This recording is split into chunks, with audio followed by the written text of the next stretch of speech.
Okay, तो बच्चे लोग हमने लास्ट टाइम क्या डिस्कस किया था, पहले एक बार वो रिवाइज कर ले फटाफट, ठीक है। और लास्ट टाइम जो डिस्कस किया था वो फिजिक्स के सारे कॉन्सेप्ट थे, वो मैंने बताया भी था कि वो एक्चुअली केमिस्ट्री में नहीं फिजिक्स में ज़्यादा काम आने वाले हैं। फिजिक्स के कॉन्सेप्ट से रिलेट करके हमने इलेक्ट्रोकेमिस्ट्री को समझा था। And the first and the foremost thing that we had spoken about was that कि फिजिक्स और केमिस्ट्री में डिफरेंस क्या है when it comes to conduction. और मेन डिफरेंस क्या था, फिजिक्स में कंडक्टर है जिसमें से इलेक्ट्रॉन्स जाते हैं तो कंडक्शन होता है, और केमिस्ट्री में सॉल्यूशन है जिसमें से आयॉन्स ट्रैवल करते हैं तो कंडक्शन होता है। ये बात मेन फंडा था। बाकी आपका ओम्स लॉ मैंने दोनों साइड पे सेम लिखा है, आप देख सकते हो। आपका रेजिस्टेंस का फॉर्मूला एज इट इज लिखा है, वो भी देख सकते हो। आपका रेजिस्टेंस का उल्टा कंडक्टेंस, जिसको आप लोग कैपिटल जी कहते हो, आपके स्क्रीन पे आपको दिख रहा है, वो रेसिप्रोकल होता है रेजिस्टेंस का। तो यहाँ पर जी जो था वो कंडक्टेंस था, इट वाज इनवर्स यानी कि reciprocal of resistance, we all know that. तो अगर resistance rho L by A होता है तो जी क्या है, के ए बाय एल होता है, तो 1 बाय रो क्या हो गया, के।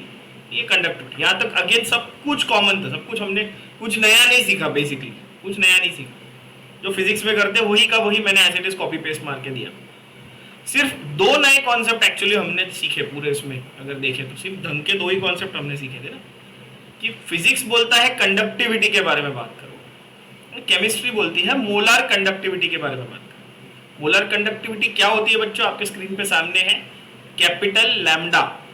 लैम्डा ये सिंबल है, कैपिटल लैम्डा मोलर कंडक्टिविटी, ठीक है।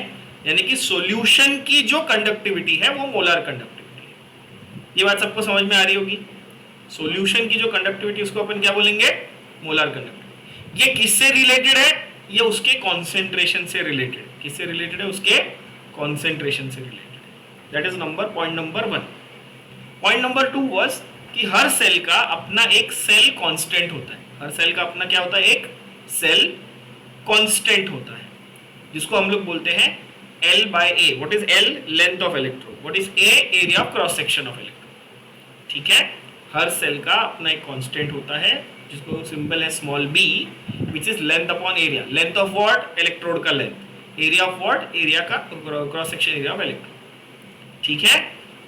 सो जो 2 ढंग के टॉपिक्स एक्चुअली आपको समझने, क्या, मोलर कंडक्टिविटी और सेल कांस्टेंट। ये बेसिक सिंपल चीज होगी, दोनों के फॉर्मूले हैं। आज हम लोग फॉर्मूला अप्लाई करने का कैसे वो भी सीखेंगे। आखिरी चीज जो हमने देखी थी वो क्या था, कि जैसे फिजिक्स बोलता है कि कंडक्टर 3 टाइप के होते हैं ना, कंडक्टर, सेमीकंडक्टर, इंसुलेटर, है कि नहीं बच्चों। सेम उसी तरह सॉल्यूशन भी 3 टाइप के होते हैं, strong electrolyte, weak electrolyte, non electrolyte. Non electrolyte मतलब बिल्कुल इलेक्ट्रिसिटी कंडक्ट नहीं करेगा, वीक इलेक्ट्रोलाइट मतलब थोड़ी थोड़ी करेगा, और स्ट्रॉन्ग इलेक्ट्रोलाइट मतलब बहुत अच्छे से करेगा। तो सिंपल कंपैरिजन हमने देखा। हमारा जो फर्स्ट बेसिक कोर लेक्चर था इलेक्ट्रोकेमिस्ट्री का वो था सिंपल कंपैरिजन, ठीक है। ये क्लियर है सबको। अब आ जाते हैं हम लोग अगले बात पे, कि यहाँ हम लोगों ने जो वीक और स्ट्रॉन्ग इलेक्ट्रोलाइट्स की बात की थी, उसके बाद हमने, और आप देखेंगे ये जो मार्किंग मैंने आपको करवाई थी टेक्स्ट बुक में, ये जो मार्किंग सामने दिख रही है आपको, ये बेसिकली वही है जो फिजिक्स में हर एक वर्ड आप देखो, हर एक चीज़ जो हमने मार्क की, फॉर्मूला, जो टर्म्स, सिंबल्स, वो सारे फिजिक्स वाले ही हैं, ठीक है ना, तो कुछ नया नहीं है। आज जो मेन चीज हम कवर करने वाले हैं, जहां से एक्चुअल इलेक्ट्रोकेमिस्ट्री शुरू होती है, that is the Kohlrausch law. That is called Kohlrausch law. ये रहा, यहां से एक्चुअल आपकी केमिस्ट्री शुरू होती है, electrochemistry.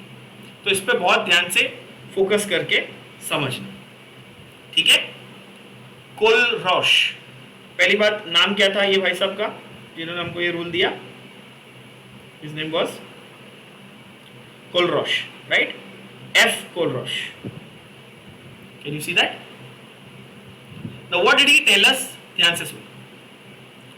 He said first of all that there is always independent migration of ions. Ions का migration कैसा होता है? Ions का migration कैसा होता है? Independent होता है, ठीक है। अब ये वर्ड, एक एक वर्ड इंपॉर्टेंट है, ध्यान से सुनना बच्चों, एक एक वर्ड, कि ions का migration कैसा होता है? Independent। पहले तो ये समझना जरा, ठीक है। अब इंडिपेंडेंट ऑफ व्हाट, किस चीज पे वो डिपेंडेंट नहीं है। तो सवाल ये है कि जब आप आयॉन्स की बात कर रहे हो तो कोई एक कंपाउंड आपने लिया, ठीक है, अब जनरली हम लोग इलेक्ट्रोलाइट्स के नाम पे क्या लेते हैं, हम लोग सॉल्ट्स लेते हैं, यानी कि आयोनिक कंपाउंड्स। क्यों लेते हैं आयोनिक कंपाउंड्स? क्योंकि वो आसानी से डिसोसिएट हो जाते हैं। The compounds that dissociate easily will give you ions easily. बोलो हाँ कि ना। एक कंपाउंड है AB, वो इजीली डिसोसिएट होगा तो वो टूटेगा तो तुमको आयन मिलेगा ना, A+ और B-। पहली बात, जो आसानी से डिसोसिएट होगा वो तुमको आसानी से आयन देगा तो आसानी से कंडक्शन करेगा। ये तो लॉजिक था। पर कोलरॉश ने बोला कि ये जो A और B है ना, A+ और B- है ना, ये दोनों इंडिपेंडेंटली बिहेव करते हैं। इन दोनों का जो इलेक्ट्रिकल बिहेवियर है या जो इन दोनों की कंडक्शन बिहेवियर है, ये एक दूसरे के ऊपर डिपेंडेंट नहीं रहती, ये आपस में इंडिपेंडेंट है। तो इसका एक्सप्लेनेशन अपने को कैसे समझना है, इसका एक्सप्लेनेशन जरा समझने के लिए मैं आपको एक बहुत ही सिंपल सा एग्जांपल देता हूं, आपको तुरंत समझ में आ जाएगा। देखो उसने क्या बोला, उसने बोला यार आपको मैंने सॉल्ट दिए 3, कौन से, एक दिया आपको NaCl, दूसरा मैंने आपको दिया KCl, तीसरा मैंने आपको दिया CaCl2। समझो क्या कॉमन है इन तीनों सॉल्ट में बच्चों? तो आप बोलोगे सर ऑब्वियसली क्लोरीन कॉमन। ठीक है, अच्छा जब मैं इनके आयॉन्स बनाना चाहता हूं तो क्या बनेंगे? Na+ और Cl- K+ और Cl- Ca2+ और 2 Cl-। ये भी सब लोग अग्री करते हो, काफी सिंपल होगी बात। कोलरॉश ने बोला कि क्लोरीन का जो कंडक्शन वाला बिहेवियर है ना, कि क्लोराइड आयन, क्लोरीन भी नहीं बोलूंगा मैं, क्या बोलूंगा एक्चुअल वर्ड में, क्या बोलूंगा क्लोराइड आयन, क्योंकि मैं आयन की बात कर रहा हूं ना। तो क्लोराइड आयन का जो कंडक्शन बिहेवियर है कि क्लोराइड आयन कितने अच्छे से कंडक्शन करता है इलेक्ट्रिसिटी की, ये सोडियम से, पोटेशियम से, कैल्शियम से इंडिपेंडेंट। समझे? क्लोराइड किसी के साथ भी जाए वो उसकी जो कंडक्शन की एबिलिटी है वो मेंटेन रहेगी। बात समझ में आए? उसकी जो कंट्रीब्यूशन है वो मेंटेन रहेगी। बात समझ में आई आप लोगों को?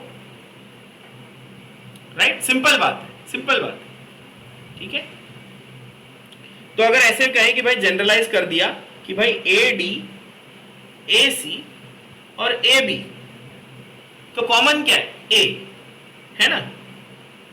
तो इसका A का जो कंडक्शन का एबिलिटी है, यानी कि उसकी मोलर कंडक्टिविटी का कंडक्शन का ability is conductivity.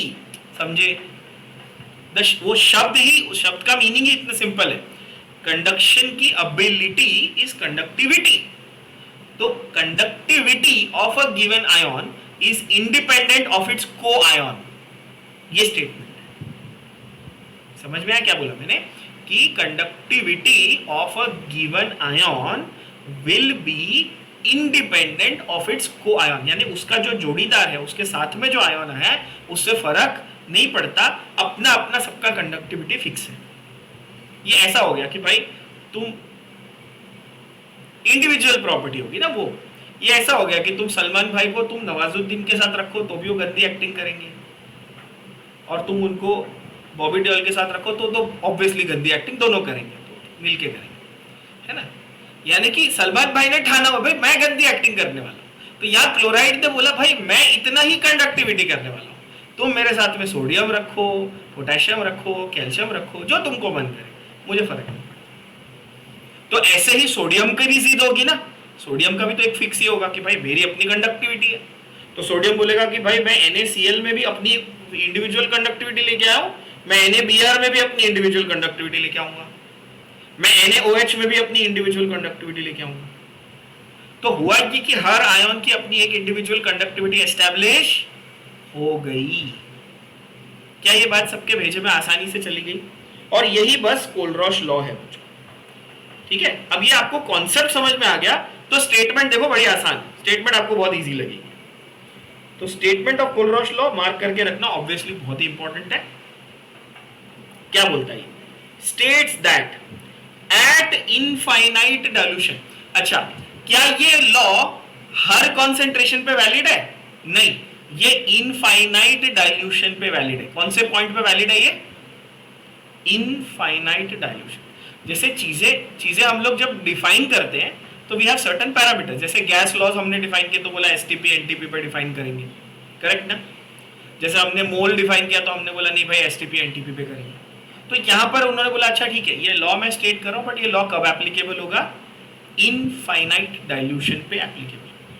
Infinite dilution का दूसरा शब्द क्या हो सकता है, जीरो कॉन्सेंट्रेशन, जीरो कॉन्सेंट्रेशन भी हो सकता है। अगर डाइल्यूशन इनफाइनाइट हो गया तो कॉन्सेंट्रेशन जीरो हो जाएगा बच्चों, राइट, है ना, सिंपल। अच्छा, does infinite dilution literally mean infinite, no, it means the limit has been reached, it means the limit of dilution has been reached, इससे ज्यादा और फर्क नहीं पड़ेगा। सिंपल भाषा में, प्रैक्टिकल भाषा में, limit of dilution has been reached, ठीक है, सिंपल बात।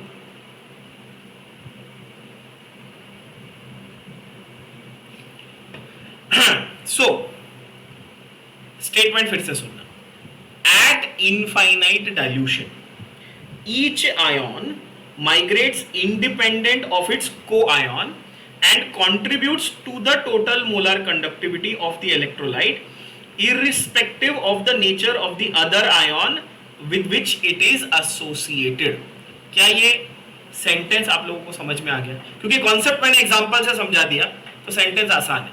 तीन चीजें, पहला वर्ड, पहला important technical term infinite dilution, दूसरा इंडिपेंडेंट ऑफ को आयन, और तीसरा उसका अपना कंट्रीब्यूशन है टोटल मोलर कंडक्टिविटी। क्या ये बात समझ में आ गई? अब इसको हम लोग एक्सप्रेस कैसे करें ये जरा समझना, ठीक है। तो ये एक्सप्रेशन की बात है, एक्सप्रेशन कैसे करना है इसका, how to, so when we learn a certain law we always say how to express it in equation form, right। जैसे आप ओम्स लॉ का स्टेटमेंट तो रट लोगे but v is equal to I R लिखना जरूरी है, ठीक है। वैसे उसी तरह से बच्चों, उसी तरह से हम बोलेंगे expression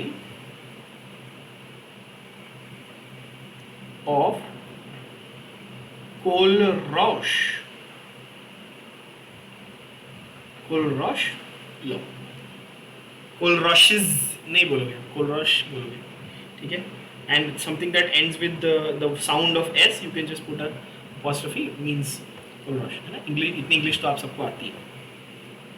expression of Kohlrausch law कैसे देना है, तो बोलता है यार मोलर कंडक्टिविटी किसी चीज की होती है लैम्डा, ये तो आप लोग को पता है, मैंने बताया अभी, मोलर कंडक्टिविटी होती है lambda. Molar conductivity eight infinite dilution is lambda not. ये जो नॉट है इसका मतलब क्या है, द जीरो रिप्रेजेंट्स क्या, इनफाइनाइट डाइल्यूशन। ये ध्यान से देखना, अगर मैं बोलूं मोलर कंडक्टिविटी तो आप क्या बोलोगे, लैम्डा, एवरीबॉडी। अच्छा, और एक स्टेप पीछे जाते हैं, और एक स्टेप पीछे, अगर मैं बोलूं सिर्फ कंडक्टिविटी तो आप बोलोगे के, अगर मैं बोलूं मोलर कंडक्टिविटी तो आप बोलोगे लैम्डा, अगर मैं बोलूं molar conductivity eight zero concentration और इनफाइनाइट डाइल्यूशन तो आप बोलोगे लैम्डा नॉट। ये तीनों चीजें अलग अलग है, समझ में आ गई। This can be applied at any concentration, ये किसी भी कॉन्सेंट्रेशन पे अप्लाई हो सकता था, पर ये वाला किस पे अप्लाई होगा, एट इनफाइनाइट डाइल्यूशन पे ही अप्लाई होगा। इतनी क्लियर सेग्रीगेशन है, कंफ्यूजन का कोई स्कोप ही नहीं है बच्चों।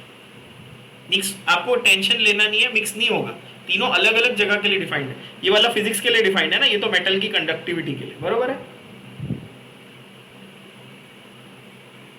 तो हम कोलरॉश में किसकी बात कर रहे हैं, हम लैम्डा नॉट की बात कर रहे हैं। बहुत लोग इसको लैम्डा जीरो, बहुत लोग इसको लैम्डा जीरो भी पढ़ते हैं, ठीक है, बहुत लोग इसको लैम्डा नॉट या लैम्डा जीरो भी पढ़ लेते हैं।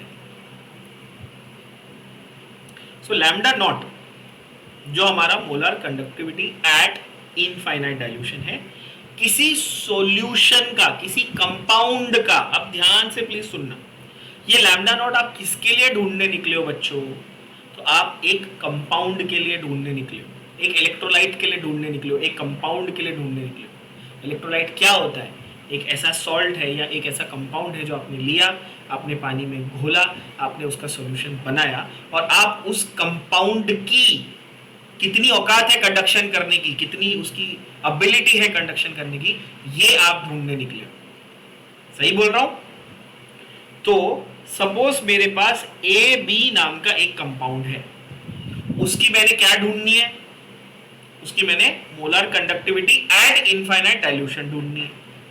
तो कोलरॉश लॉ बोलता है कि इसमें ए प्लस का भी कंट्रीब्यूशन है और बी माइनस का भी कंट्रीब्यूशन है। ये तो स्टेटमेंट से आप लोगों को समझ में आ गया कि भाई ए बी में ए प्लस का भी कॉन्सेंट्रेशन है, बी माइनस का भी है कंट्रीब्यूशन। ठीक है, ये दोनों अपने अपने कंट्रीब्यूशन करते हैं। ये जो इनके इंडिविजुअल कंट्रीब्यूशन है उनको आप बोलते हो लैम्डा नॉट। वो बोलोगे ये लैम्डा नॉट का मतलब ये वाला कैपिटल होता है, ये वाला कैपिटल लैम्डा क्या है, कैपिटल लैम्डा, और ये वाला स्मॉल लैम्डा ग्रीक लेटर्स में बच्चों।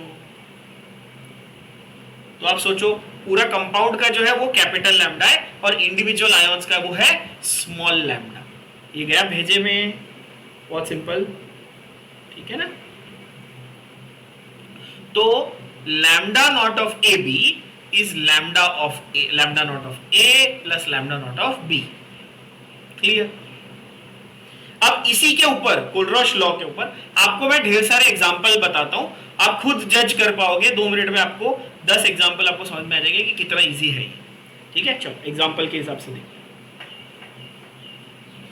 सपोज मैं बोलूं लैम्डा नॉट ऑफ NaCl, तो आप क्या बोलोगे, lambda not of Na plus lambda not of Cl minus.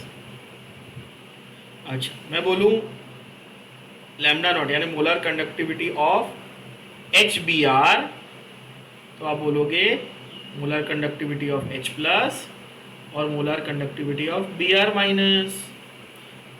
If I say lambda not of H2SO4, क्या सल्फ्यूरिक एसिड एक अच्छा, बिकॉज स्ट्रॉन्ग एसिड है, स्ट्रॉन्ग एसिड है तो अच्छा कंडक्टर है ऑफकोर्स, है ना। Strong acid, strong base, salt, ये सब अच्छे कंडक्टर होते हैं ना, स्ट्रॉन्ग इलेक्ट्रोलाइट। यहाँ पे 2 बार डबल कंट्रीब्यूशन होगा ना H का, क्योंकि 2 H है भाई और एक सल्फेट है। इसमें पब्लिक ना बहुत सिली मिस्टेक कर देती है, बच्चे सिली मिस्टेक कर देते हैं कई बार। आपको सीधा सीधा दिख रहा है कि H का डबल कंट्रीब्यूशन है, लिखो ना 2 times of H plus. Sulphate में चार्ज डबल है बट सल्फेट के कितने आयॉन्स हैं, एक ही है ना। ये गड़बड़ नहीं करना, ध्यान से देखना बच्चों। अभी लैम्डा नॉट ऑफ कोई भी आप ले लो ना, NH4Cl, चलो क्या आएगा, अमोनियम और Cl। समझ में आ रही बच्चों बात? ठीक है। सपोज आपको कोई OH ग्रुप का लिखना है तो ध्यान से लिखना, नहीं तो आप गड़बड़, नहीं तो क्या होगा ना, आपका वो जो नॉट है वो O से मिल जाएगा तो खराब, वो गलत दिखेगा या एक्सप्रेस करते हो रॉन्ग हो जाएगा। ठीक है ना, ये O और ये O को ध्यान से देखना,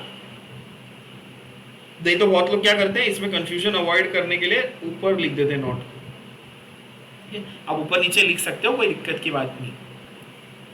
अच्छा, तो जब स्ट्रॉन्ग होगा तो आप कंप्लीट डिसोसिएशन तो मानते ही हो, पर the beauty of this particular rule of this law, Kohlrausch law, is that once this equation is established ना, you can apply this to strong electrolyte, weak electrolyte, कभी भी आप अप्लाई कर सकते हो हर केस।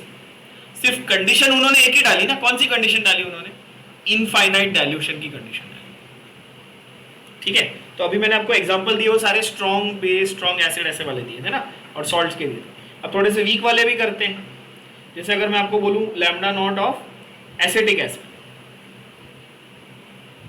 तो इसमें क्या आएगा बच्चों, आप बोलोगे lambda not of H plus plus lambda not of, मैं काम करता हूँ, मैं आपका जो नॉट है ना ये ऊपर लिखता हूँ ताकि आपको कोई कंफ्यूजन ना रहे, और आप भी आदत डालना कि आप इसको ऊपर ही लिखो। COO माइनस है ना, एसीटेट आयन ना बच्चों, H प्लस और CH3 COO माइनस। तो ये वीक वाले के लिए भी एप्लीकेबल है ऑब्वियसली, कोई दिक्कत नहीं है। Okay, then you have lambda not of let's say NH4OH, very weak base ना, अमोनियम हाइड्रोक्साइड। ये NH4 plus lambda not of OH minus. ठीक है, लिखते वक्त प्लीज ध्यान देना, क्योंकि ये देखो ना, ये प्लस फिर ये ऐसे गड़बड़ हो जाती है कई बार बच्चों की लिखने में, प्लीज ध्यान देना, है ना। Look at the way I have written it cleanly, ऐसे आपको लिखना है कि ब्रैकेट डालना है, कहाँ पे प्लस साइन है, कहाँ पे माइनस साइन है, इस पे फोकस करना है। ठीक है, कचरे जैसा नहीं लिखना है। ओके बच्चों, चलो और एग्जांपल्स देखते हैं। Can you think of others? Look at this, Ca3PO4 twice, calcium phosphate, इसमें 3 टाइम्स कैल्शियम है और 2 टाइम्स फॉस्फेट। ठीक है, अब रेडॉक्स रिएक्शन अपन ने पढ़ा था डिटेल में 11th में, उसमें अपन मल्टीप्लाई करके ऐसे चेक करते थे ना, 2 3 ज़ा 6, 3 2 ज़ा 6। देख लो, चार्ज हमेशा बैलेंस ही मिलेगा, आपको टेंशन नहीं लेना है। ठीक है ना, चार्ज बैलेंस मिलेगा। यहाँ पर हमारा फोकस चार्ज पे नहीं है, यहाँ पे हमारा फोकस है कि भाई आयोन्स कौन से हैं और कैसे वो कंडक्शन करने वाले। ठीक है, तो बहुत सारे आपको एग्जाम्पल समझ में आए। तो आप बोलोगे ठीक है, एग्जाम्पल हमको समझ में आ गए सर, आपने बता दिए, बट अल्टीमेटली जो हमारा हर बार का सवाल होता है, जो हम पूछते हैं एक दूसरे से, क्या इसका प्रैक्टिकल एप्लीकेशन क्या है भाई, क्यों पढ़े हम? ठीक है, हमने जान लिया कि okay lambda of A B is lambda of A plus lambda of B, तो हम क्या करें? तो एक एग्जाम्पल दिखाता हूँ, समझ में आ जाएगा, बहुत प्यारा एग्जाम्पल, कि इसको प्रैक्टिकली कहाँ अप्लाई करने वाले हो, और उसके ऊपर हम लोग अभी न्यूमेरिकल भी सॉल्व करके देखेंगे। ठीक है बच्चों, let's say there is a student who wants to know कि गोल्ड क्लोराइड का कंडक्टिविटी कितना होगा। एक स्टूडेंट है, उसको क्यूरियोसिटी है कि गोल्ड के क्लोराइड का AuCl2 का कंडक्टिविटी कितना होगा, फॉर एग्जाम्पल। अब तुम्हारे पास गोल्ड क्लोराइड है नहीं, तुम्हारे पास क्या नहीं है? गोल्ड क्लोराइड नहीं है, पर तुमको क्यूरियोसिटी कि अच्छा मुझे गोल्ड क्लोराइड का ये जानना है, क्या बोलते हैं। तो हाँ, तो ऐसे केस में अपन क्या करेंगे? कि भाई अगर मेरे पास सपोज AuOH है, ठीक है, और मेरे पास HCl है, तो मैं बोलूंगा अच्छा इसमें से मैं गोल्ड का और OH का ये निकाल लूंगा इंडिविजुअल वैल्यूज, और इसमें से मैं H प्लस और इसमें से मैं Cl माइनस का इंडिविजुअल वैल्यूज निकाल लूंगा, और ये एल्जेब्राइक इक्वेशन की तरह ऐड कर लूंगा। तो मेरे को actually without the compound I will be able to calculate what will be the conductivity of that compound that I don't even have right now. तो इसका अगर मैं आपको केमिस्ट्री की भाषा में प्रैक्टिकल एप्लीकेशन समझाऊं, so it is just to find out the molar conductivities of unknown compounds, right, by adding or subtracting equations of known compounds. जो known compound है उसको add या subtract करके मेरे को अननोन कंपाउंड का वैल्यू मिल जाएगा। यानी कि इस लॉ की वजह से ये जो इक्वेशन आपको सामने दिख रहे हैं ना, ये वाले, इनको आप एक एल्जेब्रिक इक्वेशन की तरह, यानी x और y के इक्वेशन की तरह प्लस माइनस कर सकते हो because of this particular law. बात समझ में आई? बोलो हाँ की। यस, तो क्या एप्लीकेशन है इसका बच्चों? तो एप्लीकेशन को जरा अब टेक्स्ट बुक की भाषा में देखते हैं। पहले क्या देखा हमने? हमारा इक्वेशन देखा, ये देखो,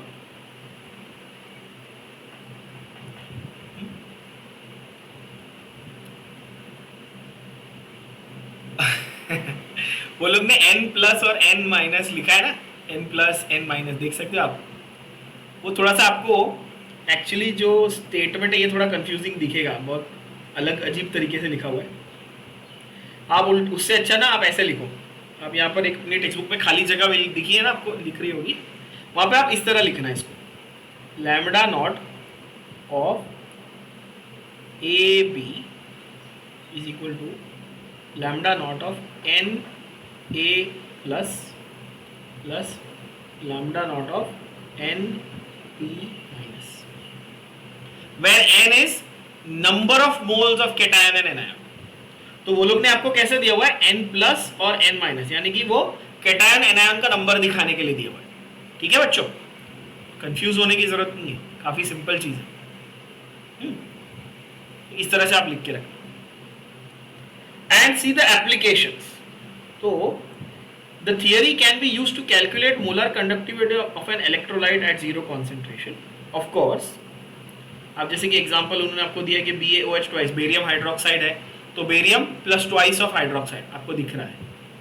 KCl है तो K प्लस Cl दिख रहा है। ओके, सेकेंड एप्लीकेशन क्या है, it is particularly useful in calculating the lambda naught values, यानी कि molar conductivity of weak electrolytes from those of strong electrolytes. For example आपको एसिटिक एसिड का उन्होंने यहाँ पर एग्जाम्पल दिया हुआ है by using HCl, NaCl and CH3COONA। तो यह जो एग्जाम्पल उन्होंने दिया है ना, वो मैं आपको यहाँ पर समझा देता हूँ लिखकर, ठीक है ना। तो आप देखो, इसको ऐसे लिखेंगे अपन,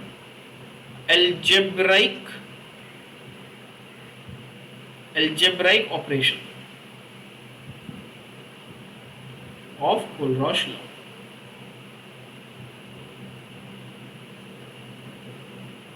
क्या है ये, algebraic operation of Kohlrausch law.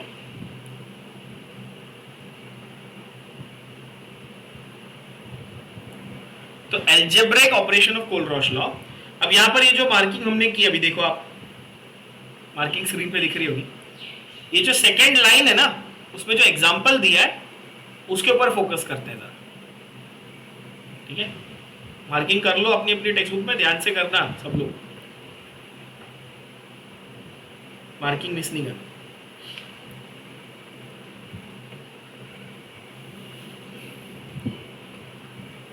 ये जो अलजेब्रिक ऑपरेशन है, इसका मतलब क्या है जरा समझते हैं। लेट्स से आपको उसने ऐसा दिया कि यार आप निकाल low molar conductivity of HCl, तो आप क्या बोलेंगे बच्चों, आप बोलेंगे lambda naught of H plus plus lambda not of Cl minus. और उसने बोला कि आप निकाल लो NaCl का,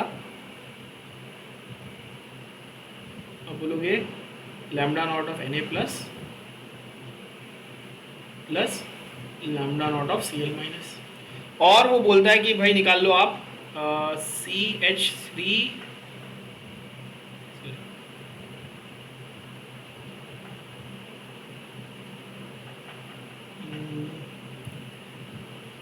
क्या एग्जांपल दिया था आपको उन्होंने, हाँ CH3COONA, बरोबर, CH3COONA का, यानी कि सोडियम एसीटेट का।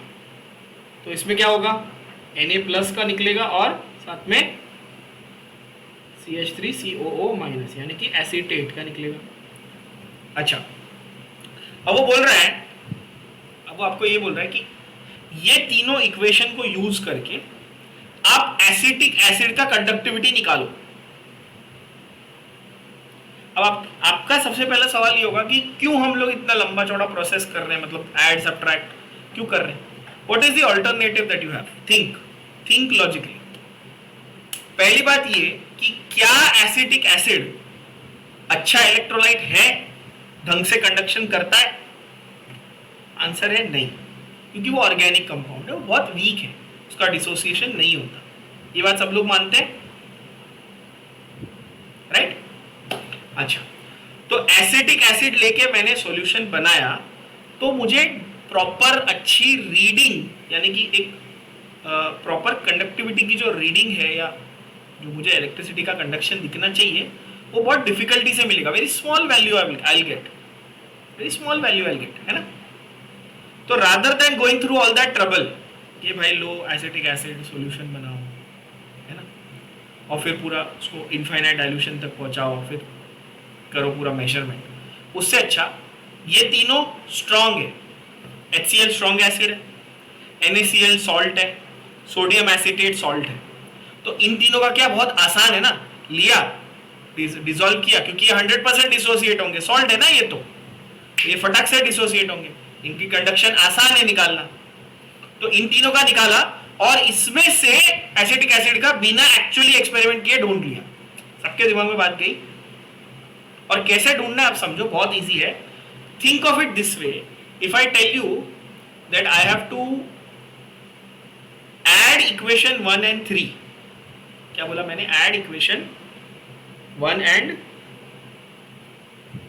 3। सपोज मैं आपको ऐसे बोलूं कि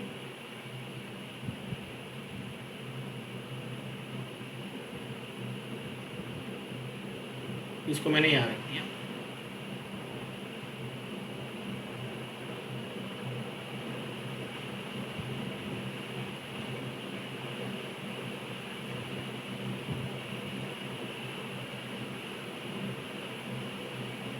सपोज मैं ऐसे बोल दूं कि ये ऐसा है, ठीक है। I have called them is equation number 1, 2 and 3। चलो मान लो, if I tell you I am adding the first 2 equations and subtracting the third one from it, समझे आप? 1 + 2 - 3 अलजेब्रिक ऑपरेशन हुआ बच्चों, अलजेब्रिक ऑपरेशन हो गया। तो आप बोलोगे ठीक है, तो 1 + 2 - 3 मेरे को करना है, ठीक है। 1 + 2 - 3। तो क्या हुआ यहाँ पे कि ये जो थर्ड वाला था ये पूरा मेरे को माइनस कर देना था। तो ब्रैकेट ओपन करने के बाद क्या हुआ, माइनस हो गया ना ये भी। तो माइनस करने पे क्या होने वाला है कि ये Cl और ये Cl कैंसिल हो जाएगा, और ये Na और ये Na कैंसिल हो जाएगा। तो बचेगा क्या मेरे पास, एसीटेट बचेगा और H बचेगा। लेकिन वही कोलरॉश लॉ तो ये भी बोलता है ना कि H+ और CH3COO- ये दोनों को मिला के जो वैल्यू बची वो क्या है, वो कंडक्टिविटी ऑफ एसिटिक एसिड है। समझ में आ गई बात? तो बेसिकली मैंने एसिटिक एसिड की कंडक्टिविटी ढूंढ ली without actually having a solution of acetic acid. That's the main part. तो आपको मेन जो स्ट्रॉन्ग इलेक्ट्रोलाइट्स के वैल्यूज दिए होंगे क्वेश्चन में, और आपको वो यूज करके इजीली आंसर मिल जाएगा। और यहां पर आता है मेन हमारा प्रॉब्लम, जो न्यूमेरिकल्स जो हैं वो यहां से आते हैं, ठीक है।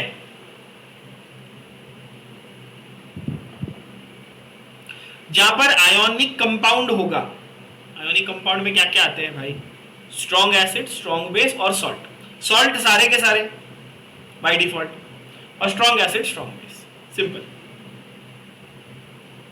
Organic acid always weak acid, क्योंकि ऑलवेज कोवैलेंट बॉन्ड है, और कार्बन हाइड्रोजन के बीच में पोलैरिटी भी ज्यादा नहीं, 2.5 और 2.1 है इलेक्ट्रोनेगेटिविटी की वैल्यूज। अब देखते हैं जरा प्रॉब्लम नंबर 5.1। आप देख पाओगे बहुत इजी क्वेश्चन है, बहुत इजी क्वेश्चन है, ठीक है। चलो प्रॉब्लम नंबर 5.1 अनसॉल्व्ड एग्जांपल आपके स्क्रीन पे सामने सबको दिख रहा है, ठीक है। क्या बोलता है वो, molar conductivity of 0.05 molar BaCl2 is 223 centimetre square per ohm mole. Unit ध्यान से देखना, it is centimetre square per ohm mole. What is its conductivity. अब याद रखना बच्चों, मैंने आप लोगों को ये तीनों टर्म से इंट्रोड्यूस करा दिया है ऑलरेडी, बहुत अच्छे से इंट्रोड्यूस कराया है, इसमें कोई कंफ्यूजन नहीं होना चाहिए आपके दिमाग में। क्या 3 टर्म से इंट्रोड्यूस कराया है मैंने, K का मतलब कंडक्टिविटी, लैम्डा का मतलब मोलर कंडक्टिविटी, और लैम्डा नॉट का मतलब कि molar conductivity eight infinite dilution. ये तीनों में अगर आप कंफ्यूज्ड हो तो क्लियर करके ले लो अभी से ही, नहीं तो आपको बाद में बहुत प्रॉब्लम आ जाएगी। Molar conductivity eight infinite dilution भी बोल सकता हूं, या जीरो कॉन्सेंट्रेशन भी बोल सकता हूं। बोलो हाँ की ना, क्लियर बात, इसमें कोई कंफ्यूजन नहीं होना चाहिए बच्चों आपके दिमाग, क्योंकि ये नहीं आया तो गड़बड़। तो यहां पर देखो, क्वेश्चन को पढ़ो फिर से अच्छे से, क्वेश्चन को पढ़ो। व्हाट इज इट्स कंडक्टिविटी, क्या पूछ रहा है, के पूछ रहा है, कैपा, एक्चुअली कैपा होता बट हम लोग के मान लेते हैं ना, बताया था मैंने। तो के पूछ रहा है आपसे, फॉर्मूला क्या है, फॉर्मूला भी बताया था, आज भी अभी स्टार्टिंग में लेक्चर के रिवाइज किया। लैम्डा इज 1000 K/C, ठीक है, लैम्डा इज 1000 K/C। क्या इस क्वेश्चन में आपको कॉन्सेंट्रेशन दी हुई है बच्चों, ये रही concentration is given to you in the form of molarity here, ठीक है, और टेम्परेचर का कोई लेना देना नहीं बकवास ठीक है। और आपका हुआ क्या बोलते हैं 223 आपका वैल्यू दिया हुआ है किसका, लैम्डा का, तो के की वैल्यू ढूंढनी है, इजीली ढूंढ पाओगे, बेसिक कैलकुलेशन, यस, बहुत इजी। आई होप किसी को ये एक्चुअली सॉल्व करके देने की जरूरत है question, I don't think so, formula substitution है। नेक्स्ट क्वेश्चन है वो अपन सॉल्व करेंगे, ठीक है। पहला वाला क्वेश्चन सॉल्व कर लेते हैं फॉर द यूनिट्स मेनली, कि हाउ टू जज द यूनिट्स, यूनिट्स में गड़बड़ हो जाएगा। चलो फटाफट मेरे साथ साथ आप लोग लिखेंगे, सॉल्व करेंगे, ठीक है बच्चों। गिवन क्या है इसमें, गिवन आपको दिया हुआ है कॉन्सेंट्रेशन यानी कि मोलैरिटी। अच्छा ध्यान देना कि मोलैरिटी नहीं हम लोग उसको सी लिखेंगे, but we mean concentration. Concentration के बहुत सारे टर्म होते हैं, मोलैरिटी, मोलालिटी, मोल फ्रैक्शन, बहुत कुछ होता है। तो यहाँ पर सी मेरे को कितना दिया है बोलो, 0.05 मोलार दिया हुआ है। मैं जानबूझ के यूनिट लिख रहा हूँ क्योंकि कुछ जैसे कोई बच्चे को अगर यूनिट नहीं पता या अभी तक याद नहीं हुआ है तो याद हो जाएगा, यूनिट एक बार देख लोगे, है ना। लैम्डा दिया कि लैम्डा नॉट दिया है, चेक करो पहले,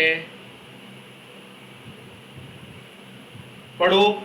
मोलार कंडक्टिविटी दिया है, कहीं पे कोई जीरो कॉन्सेंट्रेशन वर्ड आया नहीं, इनफाइनाइट डाइल्यूशन वर्ड आया नहीं, तो लैम्डा लिखोगे कि लैम्डा नॉट लिखोगे, बुद्धिबंद लोगों, लैम्डा लिखोगे। हाँ वेरी गुड, ठीक है। मैं तुम लोग ऐसे मस्ती में बोलता हूँ तो बुरा नहीं लगेगा ना। 223 सेंटीमीटर स्क्वायर पर ओम मोल, हाँ ध्यान से देखना, देखो सेंटीमीटर स्क्वायर पर ओम मोल, देखो यूनिट देखो, ओम इनवर्स, सेंटीमीटर स्क्वायर और मोल इनवर्स, है ना। तो अपनी जो नॉर्मल ट्रेडिशनल मेथड अपन कैसे लिखते हैं, मीटर्स पर सेकेंड वगैरह, है ना, तो वैसे अपन लिखा है सेंटीमीटर स्क्वायर पर ओम मोल। ये किसका है, ये मोलर कंडक्टिविटी का यूनिट है। और उसने आपको पूछा है के, यानी कि जिसको मैं कैपा बोलता हूँ मेनली, बट आप उसको के बोल सकते हैं, यानी कि कंडक्टिविटी, ठीक है बच्चों। सॉल्यूशन देख लो,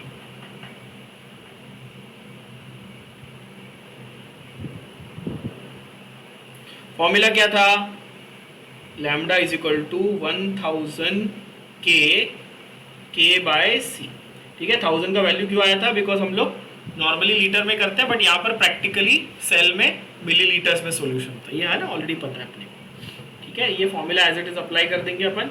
तो 1000 के की वैल्यू क्या आएगी, के ढूंढना है ना अपने को, तो के की वैल्यू क्या आएगी, लैम्डा इंटू सी अपॉन 1000 के, और 1000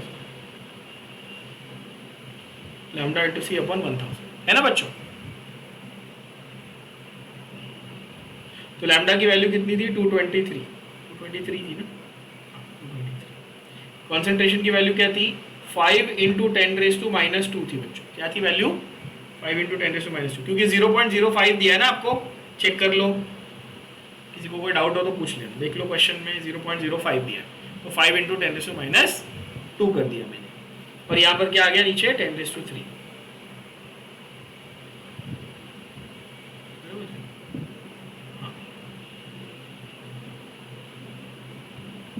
ओके, तो 223 इंटू 5 कितना हो गया, 111.5, यस 111.5 इंटू 10⁻⁻5, ठीक है। अब जिनको यूनिट्स का कंफ्यूजन है वो जरा ध्यान से देख लेना, ठीक है। अब यूनिट की फटाक से बात कर लेते हैं कि यूनिट में क्या होगा फंडा। तो यार ये जो 223 था इसका यूनिट क्या था बताओ, तो इसका यूनिट आप बोलोगे sir centimetre square per ohm मोल था। ये जो 5 इंटू 10⁻² दिया है ये क्या था, ये मोलैरिटी थी। तो मोलैरिटी क्या होती है हमारी, ये मोल बाय सेंटीमीटर क्यूब थी, सेंटीमीटर क्यूब वॉल्यूम थी ना, volume cm cube, dm cube, metre cube ऐसे आती है, ठीक है। तो ओवरऑल हमारा, अब आप कैंसिलेशन करने के बाद देखो तो ये चला गया, तो ये चला गया, तो मोल गया, तो मोल गया, तो 1 अपॉन ओम सेंटीमीटर बचा, बरोबर है। और 1 अपॉन ओम सेंटीमीटर, ओम इनवर्स को अपन फिजिक्स में सीमेंस लिखते हैं ना, तो यहां पर इसलिए बच्चों को कंफ्यूजिंग लगता है इसका यूनिट, देखना ध्यान से। अब ये मैं हटा के पहले ढंग से लिख के देता हूं, देखो 1115 इंटू 10⁻⁵ 1 अपॉन ओम सेंटीमीटर, ये सबको क्लियर हो गया। 1 अपॉन ओम सेंटीमीटर कहां से आया, ठीक है ना। अभी 1 अपॉन ओम जो होता है ना, ओम का इनवर्स यानी रेजिस्टेंस का इनवर्स, कंडक्टेंस, वो होता है सीमेंस, वो होता है सीमेंस, बायोलॉजी वाला सीमेन नहीं, सीमेंस, हाँ ठीक है। तो ये हो गया siemens.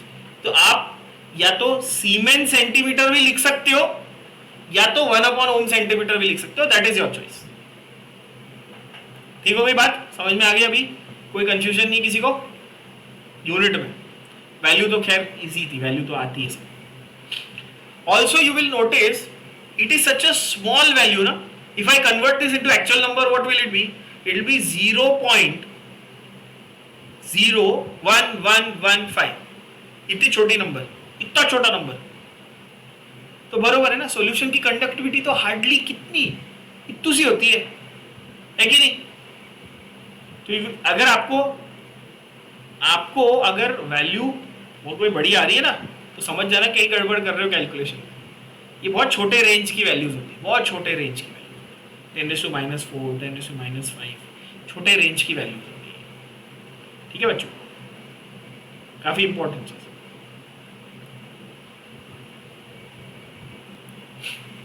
Next come to question 2 and here the important keyword in the question, what is the important keyword in the question is zero concentration. आपको क्वेश्चन पढ़ते ही तुरंत जीरो कॉन्सेंट्रेशन ये वर्ड दिखा तो आप आंख बंद करके क्या लगा दोगे? आप कोलरॉश लॉ लगा दोगे। सिंपल बात है, मतलब ये इतना इजी है। इसमें मार्क्स अगर आप गवा के आते हो आपके एंट्रेंस में या फिर थियरी में, तो ये बहुत स्टूपिडिटी हो जाएगी, क्योंकि इतनी इजी चीज है। क्या दिया है जरा क्वेश्चन को समझते हैं, ठीक है ना। उन्होंने हमें NaI, AgNO3 और NaNO3 की रिस्पेक्टिव वैल्यूज दी है 126.9, 133.4 और 121.5, ठीक है। 3 अलग अलग कंपाउंड्स की they have given us the value of molar conductivities and they have asked us the molar conductivity of AgI। यानी 3 की दी है और 1 की पूछी है, ठीक है ना।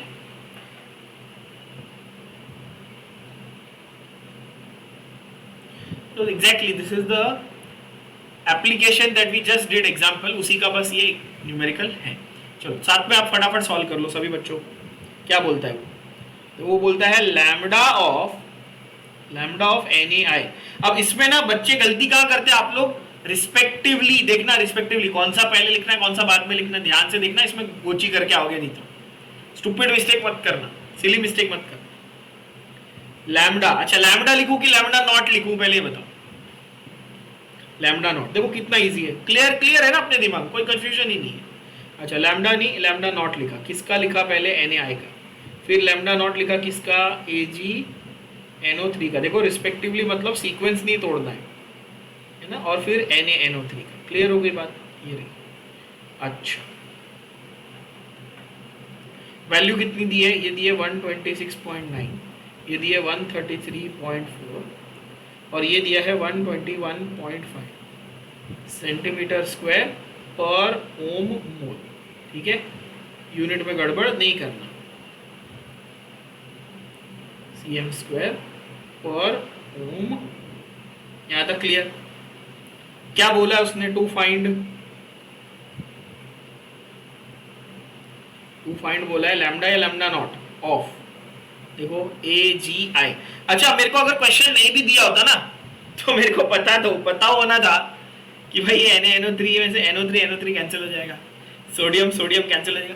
वो मुझे AgI छोड़ के कुछ और पूछ सकता है, ये भी अंडरस्टूड बात है, मतलब कि आपको मैं आधा क्वेश्चन दूं ना इसमें, तो आप क्वेश्चन भी खुद बना लोगे, क्योंकि बड़ा ऑब्वियस है बच्चों, है ना। तो ए जी आई, बस और कोई ऑप्शन नहीं उसके बाद, वो यही तो पूछेगा और क्या ही पूछ लेगा यार, है ना। अच्छा, इस क्वेश्चन को पहले बाद में करेंगे। सॉल्यूशन देखो, तो सॉल्यूशन में आप क्या करोगे, आप कोलरॉश लॉ की जो स्टेटमेंट है ना, उसके हिसाब से अपनी इक्वेशन पहले बना लो। स्टेटमेंट क्या थी कि lambda lambda not of A B is lambda of A plus lambda of B, ये थी ना हमारी स्टेटमेंट जो थी, वो थी स्टेटमेंट। तो फंडा क्या बोलता है, तो फंडा ये बोलता है भाई कि लैम्डा ऑफ, क्या थे हमारे तीन सीक्वेंस, NaI, AgNO3 और NaNO3। NaI is actually Na plus plus I minus, फटाफट लिख लो सभी बच्चों, सब जगह पे नॉट नॉट नॉट, ठीक है ना। फिर AgNO3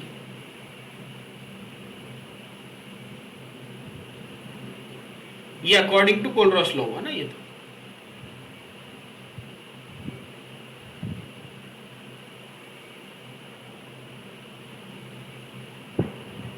तीसरा हुआ ये।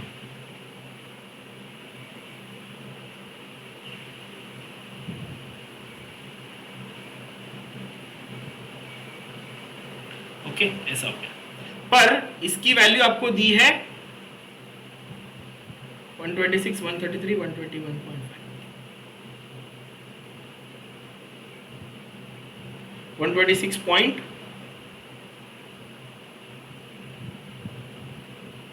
126.9, 0.4,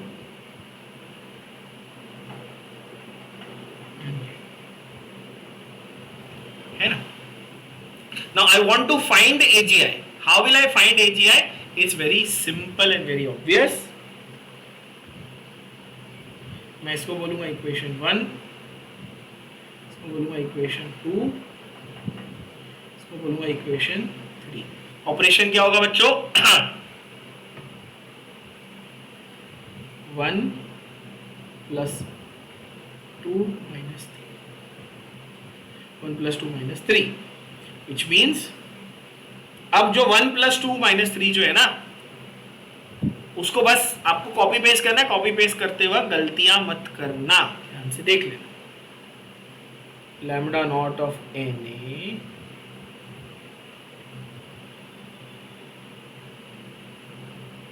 plus lambda not of I minus plus lambda not of Ag plus plus lambda not of NO3 minus, अब आखिरी जो है ध्यान से देखना, इसमें गड़बड़ करती मेजॉरिटी पब्लिक। लास्ट वाला ये पूरा माइनस कर रहे हैं ना हम, तो ब्रैकेट ओपन करने के बाद क्या होने वाला है, ध्यान से देख लेना जरा, गलती नहीं करना।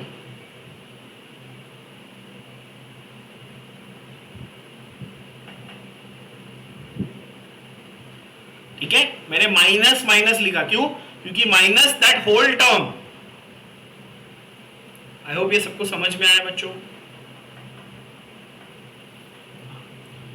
तो ये प्लस Na और ये माइनस Na कैंसिल, ये प्लस NO3 और ये minus NO3 cancel, but at the same time जो राइट साइड पे था वो क्या था, वो था भाई 126.9 प्लस 133.4 माइनस 121.5। जैसे अब एक बाजू को आपने प्लस 1 प्लस 2 माइनस 3 किया, तो दूसरे साइड को भी 1 प्लस 2 माइनस 3 करना पड़ेगा ना। और यहाँ पर आपको जो मिला, देखो आपको मिला Ag और I, बस यही दो चीज़ें बची। तो कोलरॉश लॉ के हिसाब से वापस वही रूल अप्लाई किया कि भाई A plus B is AB वाला, तो ये हो गया अब lambda not of AGI will be equal to, अब इसमें लॉग की जरूरत नहीं है। देखो 120 प्लस 130 कितना हुआ, 100 200 220 220 और 30 250 256 259।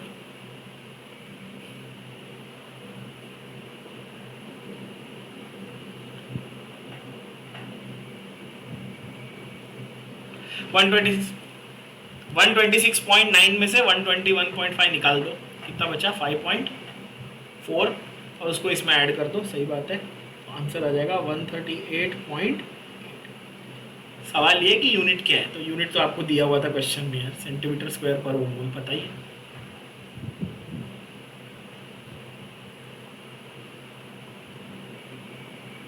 पर ओम मोल, सेंटीमीटर स्क्वायर पर ओम, इस तरह से, ठीक है। तो ये आपका आंसर हो गया, ठीक है बच्चों। देखते हैं next question. Of course you have to write the answer in statement form, yes.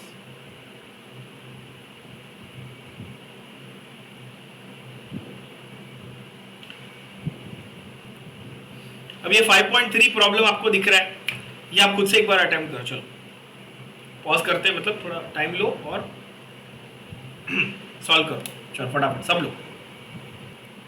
तो ये हमने काफी सारे क्वेश्चंस देख लिए कि कोलरॉश लॉ को आप कैसे यूज करोगे, कहाँ अप्लाई करोगे वगैरह।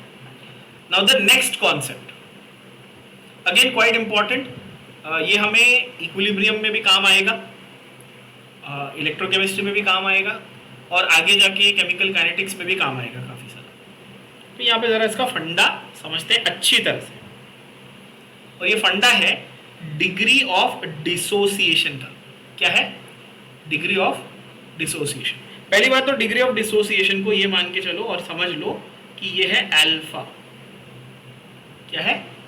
अल्फा, है ना, यानी कि ये अल्फा, ये लिख लेना, क्योंकि ये जो साइन है ना, ये इंफिनिटी जैसा बना दिया टाइपिंग में लोग, ठीक है ना। It is only alpha. What is degree of dissociation? You have to understand this, first understand that. ठीक है, एक एग्जांपल ले लो, समझ लो क्या फर्क है। आपने सोडियम क्लोराइड लिया, सोडियम क्लोराइड लिया आपने, कितना लिया आपने? 100 मॉलिक्यूल्स लिए। कितने लिए? 100 मोल। 100 मोल नहीं बोल रहा हूं, सपोज मैंने आपको फॉर एग्जांपल 100 मॉलिक्यूल्स दिए, किसके? सोडियम क्लोराइड के। क्या दिए? 100 मॉलिक्यूल्स दिए। क्लियर है बच्चों?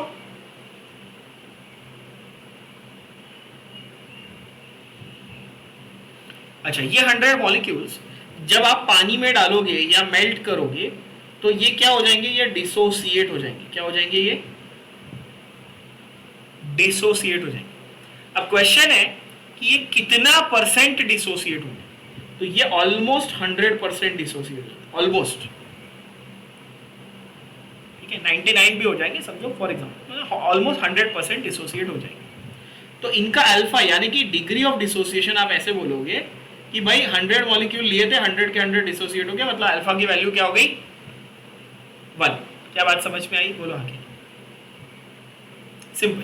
तो डिग्री ऑफ डिसोसिएशन का मतलब कि जो आपने ओरिजिनल वैल्यू, जितने आपने पार्टिकल्स लिए थे या कंपाउंड के जो मॉलिक्यूल्स लिए थे या उसके जो मोल्स लिए थे, उसमें से कितने पार्टिकल, कितनी वैल्यू या कितने मोल्स एक्चुअली डिसोसिएट हुए, कितने टूटे, कितनी आसानी से बॉन्ड ब्रेक हुए, ये डिग्री ऑफ डिसोसिएशन, पहली बात, ठीक है।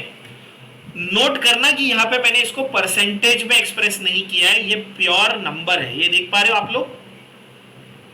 नोट करना, मैंने परसेंटेज में एक्सप्रेस नहीं किया है, ये प्योर नंबर है। 100 by 100 1, मैंने 100 by 100 into 100 ऐसा नहीं किया, ये प्योर नंबर है, पहली बात। अच्छा, यही सेम चीज अगर सपोज मैं आपको बोलता कि आप करो NaOH के लिए, तो आप बोलते ओके अल्फा 1 है। क्यों? क्योंकि स्ट्रॉन्ग बेस है, स्ट्रॉन्ग बेस, वापस से सेम फंडा, स्ट्रॉन्ग बेस है तो वो कंप्लीटली डिसोसिएट हो जाएगा। एक वीक बेस लेके देखते हैं, weak base NH4OH, weak base, इसमें क्या होगा? NH4 प्लस OH माइनस, ये तो ठीक है। सपोज इसके मैंने 100 मॉलिक्यूल्स लिए थे, तो एक एग्जांपल के तौर पे मैं आपको बोलता हूँ, अच्छा इसमें से 5 डिसोसिएट हुए, तो 5 अमोनियम बने, 5 हाइड्रोक्साइड बने, 5 तो डिसोसिएट हो गए। तो अनडिसोसिएटेड कितने बचे बच्चों? यहां पर बहुत लोग गलती करते हैं, मेजॉरिटी लोग गलती करते हैं, 90 नहीं 95 बचे।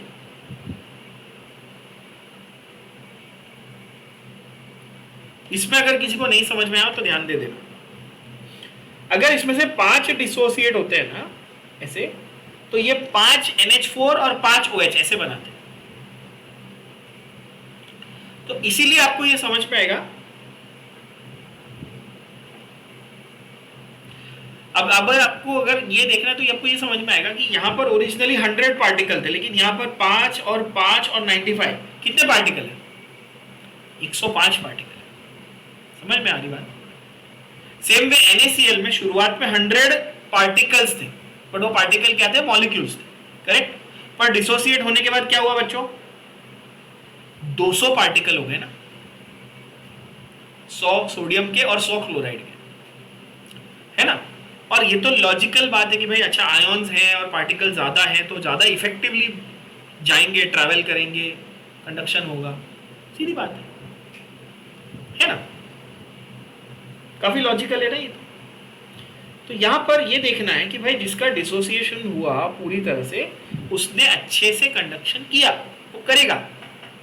तो ये तो हमारे दिमाग में फैक्ट एस्टैब्लिश हो गया कि डिग्री ऑफ डिसोसिएशन ज्यादा अच्छी है या ज्यादा है तो कंडक्टिविटी भी अच्छी होगी। ये बात तो हमारे दिमाग में फैक्ट काफी अच्छी तरह एस्टैब्लिश हो गया। अच्छा, इसका अब आपको मैं अल्फा निकालने बोलूँ तो आप क्या बोलोगे? भाई 100 मॉलिक्यूल दिए थे, 95 सिर्फ 5 ही डिसोसिएट हुए, सिर्फ 5 ही डिसोसिएट हुए, 100 में से 5 डिसोसिएट हुए, तो इसकी वैल्यू हो गई अल्फा की 0.5। बराबर है बच्चों? सपोज मैं आपको बोलता है कि एसिटिक एसिड है मेरे पास, ये भी वीक है ना, एसिटिक एसिड भी वीक है ना, वीक एसिड, वीक एसिड है तो इसका मैं बोलता अच्छा H plus CH3CO minus plus CH3COH, ठीक है। इसमें से एक डिसोसिएट हुआ और 99 अनडिसोसिएटेड रह गए, तो अल्फा की वैल्यू क्या हुई?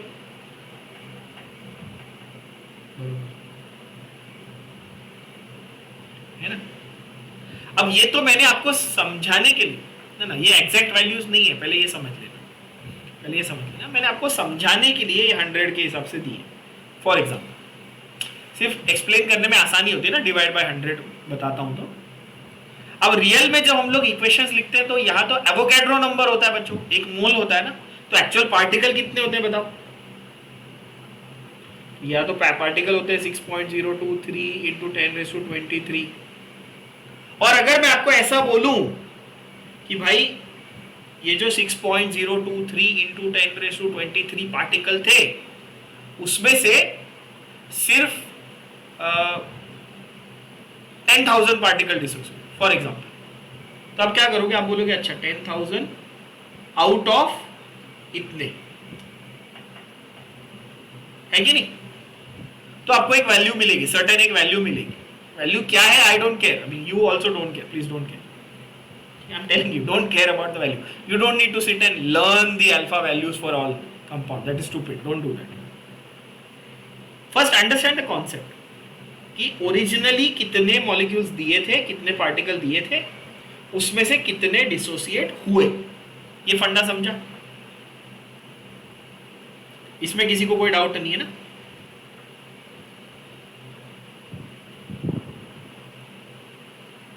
इसमें कहने का मतलब अगेन ये है कि there are certain compounds that will easily dissociate, there are certain compounds that may dissociate a little, and there are certain compounds which will hardly dissociate. मतलब शायद पूरे एक एवोगैड्रो नंबर में से 10, 12, 15, 20 ऐसे, तो वो नेग्लिजिबल हो गया ना नंबर। एवोगैड्रो नंबर में से 1000 भी हो गए तो वो नेग्लिजिबल हुआ, है कि नहीं बच्चों? तो आपको जो मैंने कॉन्सेप्ट बताया था थोड़े टाइम पहले कि स्ट्रॉन्ग इलेक्ट्रोलाइट, वीक इलेक्ट्रोलाइट और नॉन इलेक्ट्रोलाइट का, उसका सीधा सीधा रिलेशन उसके डिग्री ऑफ डिसोसिएशन से। If you think of it logically with the concept in mind, you will से अच्छा जहाँ पर ज़्यादा डिसोसिएशन हुआ यानी जिसका अल्फा 1 है वो बहुत बेहतरीन इलेक्ट्रोलाइट बनेगा। क्यों? क्योंकि वो पूरा का पूरा डिसोसिएट हो गया और सारे आयोन्स बन गए, तो बहुत बढ़िया कंडक्शन करेगा। बोले वो हाँ कि ना? और जिसका अल्फा बहुत ही पुअर है, जिसका अल्फा क्या है, बहुत ही पुअर है, यानी जिसकी डिग्री ऑफ डिसोसिएशन बहुत ही पुअर है, वो नॉन इलेक्ट्रोलाइट बन जाएगा, और जिसकी थोड़ी पुअर है वो वीक बन जाएगा। क्लियर बात? Now how we are going to express this? This is very interesting. How we are going to express these? ध्यान से देखना. You don't need to write these. These were just for your explanation, just for your understanding. How you are going to express this is very interesting. ठीक है? The expression of alpha will be, I can say alpha is almost equal. Again, alpha is never equal to 1, but that would be perfect ना. Even sodium chloride या जो अच्छे salts हैं जो बहुत आसानी से डिसॉल्व हो जाते हैं या आसानी से डिसोसिएट होते हैं, उनके लिए भी alpha is almost equal to 1. समझे कि नहीं समझे? मतलब 0.99 तक हो सकता है, बट अपन मान लेते हैं कि 1 है. ठीक है, तो ऑलमोस्ट 1. अल्फा लेस देन 0, अरे sorry less than 1, alpha less than 1. ठीक है, और अल्फा लेस देन 1. इसका क्या मतलब है? बहुत ही छोटी वैल्यू, बहुत ही छोटी वैल्यू. ठीक है, समझ रहे हो बात को? या आप दो बार ही लिख लो तो भी बहुत. Less than 1. इसका मतलब हुआ स्ट्रॉन्ग इलेक्ट्रोलाइट, इसका नाम मतलब हुआ वीक इलेक्ट्रोलाइट, और इसका मतलब हुआ नॉन इलेक्ट्रोलाइट. बात समझ में आई?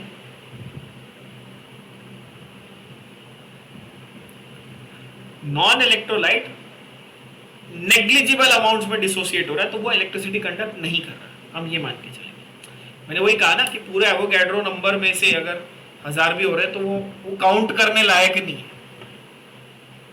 क्योंकि आप सोचो, एक एग्जांपल ले लो, BaCl2 जो सॉल्ट था उसकी कंडक्टिविटी आपको 10⁻⁻5 के रेंज में मिल गई, ऑलरेडी इतनी छोटी है. तो जो खत्म कंपाउंड है एसिटिक एसिड है ना, जो एकदम जो वैसे ही डिसोसिएट नहीं हो रहे, तो वो तो क्या लेवल पे कंडक्टिविटी कर पाएंगे, आप खुद सोचो. सही बोल रहा हूं? तो यहां पर ये सोचना है आपको कि भाई डिग्री ऑफ डिसोसिएशन से कुछ तो कनेक्शन है. क्या कनेक्शन है? कि भाई जिसका डिग्री ऑफ डिसोसिएशन अच्छा, उसके आयन ज्यादा बनेंगे, आयन आसानी से बनेंगे, आयन की क्वांटिटी ज्यादा होगी, तो कंडक्शन भी ज्यादा इफेक्टिव होगा. ये फंडा है. So just to summarise, I can say Kohlrausch law बोलता है कि जीरो कॉन्सेंट्रेशन कब पहुंचेगी? जीरो कॉन्सेंट्रेशन आपने इतना डाइल्यूट कर दिया कि डिसोसिएशन कंप्लीट हो चुकी है, जितनी उसकी औकात थी, जितनी उसकी लिमिट थी. इसलिए लिमिटिंग ये वर्ड आ जाता है बीच में. ठीक है, तो मैंने एक कंपाउंड लिया, मैं उसको डाइल्यूट करते गया, इनफाइनाइट डाइल्यूशन पे मैं पहुंच गया. लिटरली क्या? नहीं, मैं एक लिमिटिंग वैल्यू पे पहुंचा कि भाई इसके बाद और डिसोसिएशन नहीं होगा.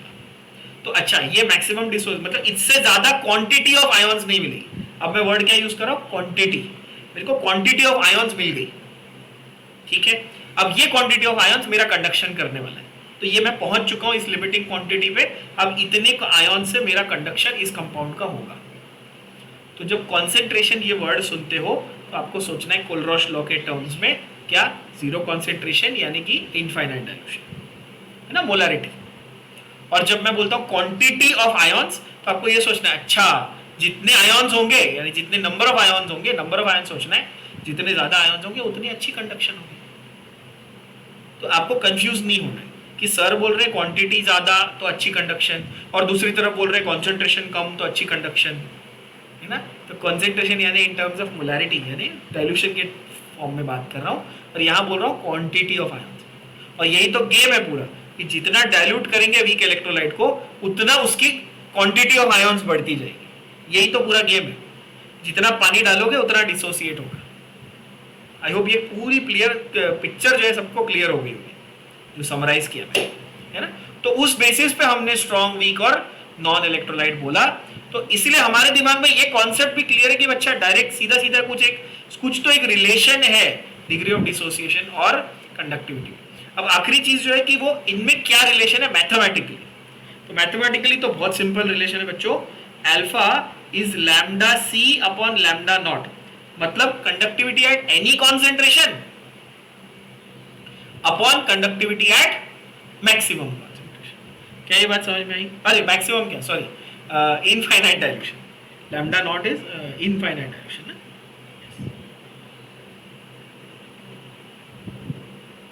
इस तरह से can this value ever be more than 1? Can this value ever be more than 1? थोड़ा लॉजिकली सोचो, जितना वही है तो तुमको मैंने 100 मॉलिक्यूल दिए तो क्या तुम 150 मॉलिक्यूल निकाल लोगे उसमें से हीरो? नहीं ना। तो इसीलिए अल्फा की वैल्यू 1 से ज्यादा तो हो ही नहीं सकती। और इसीलिए मैंने आपको ये पहले भी क्लैरिफाई किया था और दोबारा क्लैरिफाई कर देता हूं कि तुम्हारी बेस्ट कंडक्टिविटी कहां हो रही है, तुम लिमिटिंग वैल्यू कहां पहुंच गए, यहां ना। तो तुम्हारा डिनोमिनेटर तो सबसे बड़ा पॉसिबल वैल्यू था, तुम्हारा न्यूमरेटर कितना भी बड़ा हो जाए डिनोमिनेटर से बड़ा बनने वाला है क्या इस केस में? नहीं। तो तुम्हारा अल्फा कभी भी 1 से ज्यादा बनने वाला है क्या? देखो ये बात लॉजिक ये पकड़ना, और यही सेम लॉजिक हम लोग इक्विलिब्रियम में भी लगाएंगे आगे, यही सेम लॉजिक हम लोग केमिकल काइनेटिक्स में भी यूज करेंगे। तो ये लॉजिक आपको समझना है कि अल्फा जो है वो 1 से ज्यादा नहीं हो सकता। अच्छा, अगर मैं परसेंटेज में बोलता तो आप बोलते 100%, पर मैं परसेंटेज में नहीं बोल रहा हूं, मैं नंबर के हिसाब से। तो 0 मिनिमम 0 मैक्सिमम 1, तो 0 से 1 की रेंज हो गई अल्फा। तो mathematically again how do we express it? You will say 0 alpha 0 will be less greater than or sorry less than alpha will be less than 1। क्या ये मैथमेटिकल एक्सप्रेशन वैलिड लग रहा है आप लोगों को? है ना। मैथ्स में एक होता है आप लोग जिसमें लिमिट्स या लिमिट्स में भी करते हो या सेट्स में भी करते हो कि भाई डिफाइंड वैल्यूज है ना, वैसे। तो अल्फा का ये फंडा है डिग्री ऑफ डिसोसिएशन। ठीक है, तो आज के लिए अपन यहाँ तक करते हैं।